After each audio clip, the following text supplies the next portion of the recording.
Тихая, узкая, небольшая улочка, старое кирпичное здание, с виду совсем неприглядные, будто им не один десяток лет, и у них нет хозяев.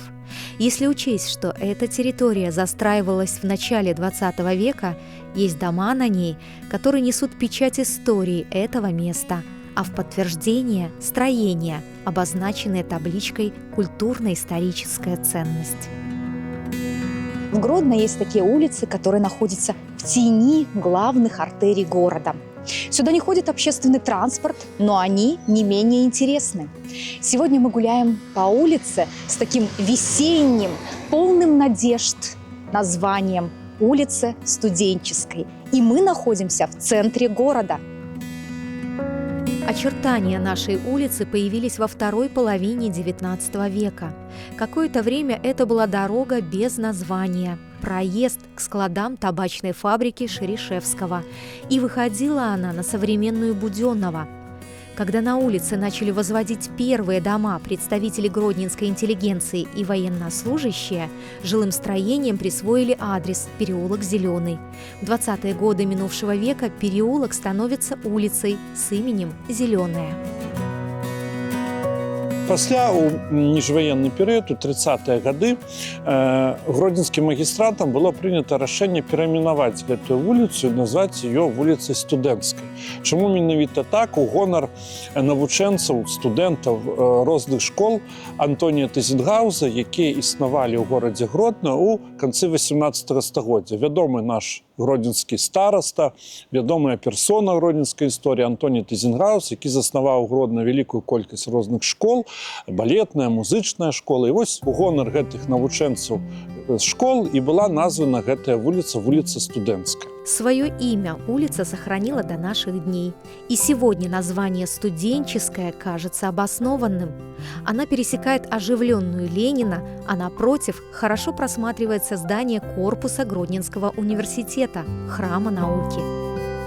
За моей спиной знаходзіцца дом, які быў вельмі цесна звязаны з медыцынскай прафесіяй заўсёды. Дом гэты быў пабудаваны ў пачатку 20-го стагоддзя і першапачаткова належаў сям'і, вельмі багатай сям'і Чалакаевых. Сапраўднае было прозвішча не Чалакаевы, а Чалакашвілі. Это былі прадстаўнікі знакамітага, вельмі знатнага грузінскага княжацкага рода. Напрыклад, каб паказаць значнасць гэтага роду, адзін з нацыянальных герояў Грузіі таксама з'яўляецца прадстаўніком рода Чалакашвілі. Дом со львами. Так называют жители города необычное декорированное здание в стиле модерн под номером 6 по улице Студенческой. Оно обращает на себя внимание. Дом был построен примерно в 1906 году грузинским князем Чалакаевым, военнослужащим Российской империи. Пасля прадстаўніца роду Чалакашвілі выйшла замуж за яшчэ аднаго лекара, Георгія Алшыбая. Ён у міжваеннай Польшы таксама быў знакаміты вельмі лекар-гінеколог і таксама удзельнік грузінскага нацыянальнага руху. І вось ён валодаў гэтым домам, жыў тут, і на першым паверсе гэтага дома была яго урачэбная практыка. Тут ён прымаў сваіх пацыентаў. А вот кто первый владелец дома, непонятно. Его мог построить Григорий Чалакаев, будучи в отставке, или его сын Владимир, тоже военнослужащий, офицер запаса. К слову, в материалах магистрата Гродно сведения о проживании с женой последнего по переулку Зеленому 6 есть и датируется 25-м годом. Ёсць вельмі цікавая легенда наконт гэтага дома, якая хадзіла ў міжваенны перыяд у 30-е гады, што адзін з прадстаўнікоў рода Алшыбаяў, ён трымаў каля дома гараж, і ў гэтым гаражы была машына.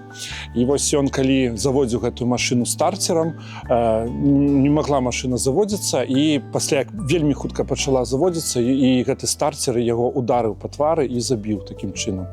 Вось все казалі, што вот машына забіла вось одного из господаров этого дома. Возникает вопрос, почему главным украшением здания являются львы? С одной стороны, это может быть символическая защита, оберег дома. С другой – характеризовать самих владельцев постройки, которые служили в армии. Лев – грозное животное, храброе, царь зверей, воплощение силы, власти и защиты.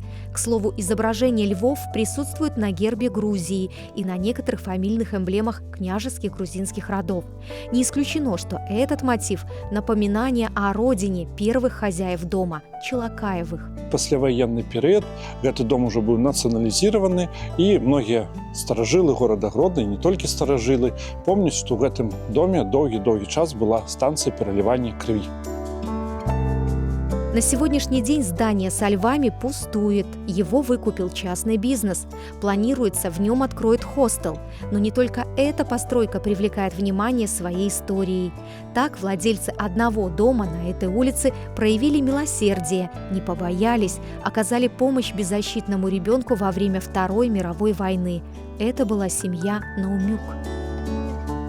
Этот дом по адресу Студенческая, 3, который является историко-культурной ценностью, хранит тайну чудесного спасения одного еврейского мальчика. Но, как многие тайны города, эта история уже стала легендой. Теперь в этих домах живут обычные люди, но улица по-прежнему хранит истории судеб первых жильцов старинных зданий.